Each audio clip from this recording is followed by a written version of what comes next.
નમસ્કાર દર્શક મિત્રો, હું છું રૂપલ વણેચિયા. સંપૂર્ણ ન્યૂઝમાં આપનું સ્વાગત છે. બનાસકાંઠા જિલ્લાના તમામ દિવ્યાંગ ભાઈ બહેનોને એક જ સ્થળેથી તમામ સરકારી યોજનાઓનો લાભ મળી શકે તે હેતુથી જિલ્લા કલેક્ટર મિહિર પટેલ દ્વારા એક પહેલના ભાગરૂપે દિવ્યાંગ સેવા સેતુ કાર્યક્રમનું આયોજન હાથ ધરાયું હતું. આજરોજ પાલનપુર સિવિલ હોસ્પિટલ ખાતે કલેક્ટર મિહિર પટેલના અધ્યક્ષસ્થાને દિવ્યાંગતા સર્ટિફિકેટ એસેસમેન્ટ કેમ્પનું આયોજન કરાયું હતું. આ કેમ્પમાં પાલનપુર ધારાસભ્ય અનિકેતભાઈ ઠાકરે જણાવ્યું હતું કે જિલ્લા વહીવટીતંત્રના હકારાત્મક અભિગમથી જિલ્લામાં 713 દિવ્યાંગ લાભાર્થીઓને શોધીને 6 જેટલા કેમ્પોનું આયોજન હાથ ધરાયું છે. તેમણે કહ્યું કે દિવ્યાંગ લોકોને કોઈપણ પ્રકારની મુશ્કેલી ન પડે અને તેમને સહેલાઈથી સરકારી યોજનાઓના લાભ મળી રહે તે માટે જિલ્લા કલેક્ટર દ્વારા ખાસ આયોજન હાથ ધરાયું છે. તેમણે વહીવટીતંત્રની કામગીરીને બિરદાવી હતી.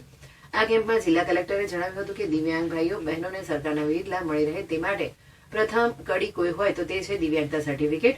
આ માટે જિલ્લામાં એક જ સ્થળેથી સર્ટિફિકેટ મળી રહે તે મુજબનું આયોજન કરાયું છે. આ કેમ્પ થકી જિલ્લાના દિવ્યાંગ લોકોને વધુમાં વધુ લાભ લેવા જિલ્લા કલેક્ટરે અનુરોધ કર્યો હતો. આજે દિવ્યાંગ શબ્દ જે મોદી સાહેબે વર્ષો પહેલા ગુજરાતની અંદર આપ્યો એની અંદર જ સંવેદનશીલતા, શાસનની જે સંવેદનશીલતા હોવી જોઈએ એના દર્શન આપણા દિવ્યાંગ શબ્દથી જ થતા હતા. શાસન પોતે સંવેદનશીલ હોય તો શું થઈ શકે અને એનો દાખલો આજે આપણી સમક્ષ જયારે કલેક્ટર સાહેબે આપ્યો છે. અમાનંદ સાહેબને વાત થઈ, સાહેબે ખૂબ સરસ વાત કરી. સાહેબ જયારે બનાસકાંઠાની અંદર બદલી થઈને આવ્યા પછી એમની સામે ફરિયાદ તમારી જે હતી કે તમને પ્રમાણપત્રોમાં ખૂબ તકલીફ પડે છે, આ બધી જે વાતો હતી એમના કાને પહોંચી. એમને કેટલું લાંબુ વિચાર્યું કે સરકાર આટલી બધી યોજનાઓનો, તમને 8 જેટલી યોજનાઓનો લાભ દિવ્યાંગ મિત્રોને, ભાઈઓ બહેનો વડીલોને આપતી હોય છે, પણ આ લાભ તમારા સુધી પહોંચે ક્યારે કે જયારે તમારી જોડે સર્ટિફિકેટ હોય ત્યારે. તો સૌથી પહેલા તમારી જે રિક્વાયરમેન્ટ છે કે સર્ટિફિકેટ તમને બધાને એક સાથે કેવી રીતે મળી જાય.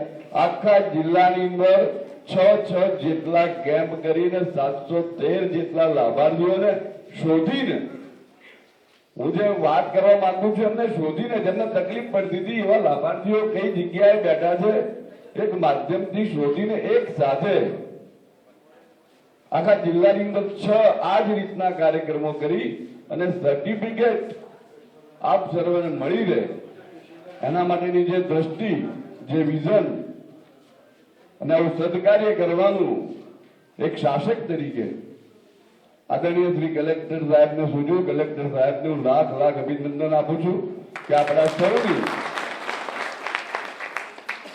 આટલી ચિંતા કરવા વાળા જયારે શાસકો બેઠા હોય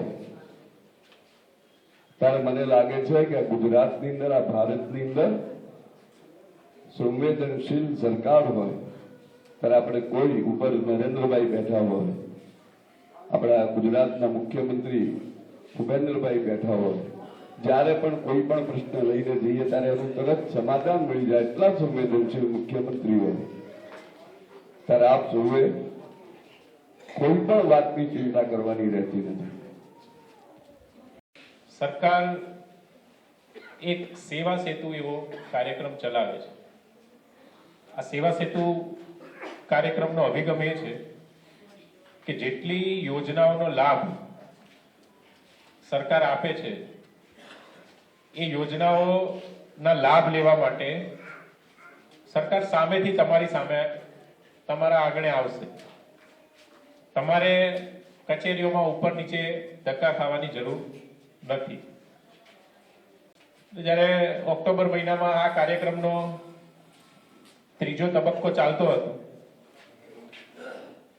ત્યારે એક વિચાર એવો આવ્યો કે જે આપણા સામાન્ય નાગરિકો, જે સામાન્ય અરજદારો છે એમના માટે તો આપણે આવો સેવા સેતુ કાર્યક્રમ કરીએ છીએ, એમને એમના ઘર પાસે જઈને આપણે યોજનાઓનો લાભ આપીએ છીએ.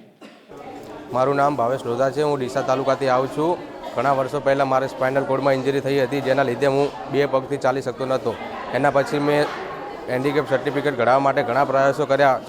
છેલ્લે મેં પાલનપુર સિવિલ ખાતે સેવા કેમ્પમાં સામેલ થઈ અને ત્યાંથી મેં મારું સરળતાથી સર્ટિફિકેટ કઢાવ્યું. તે બદલ હું સરકારશ્રીનો ખૂબ આભાર માનું છું. Thank you.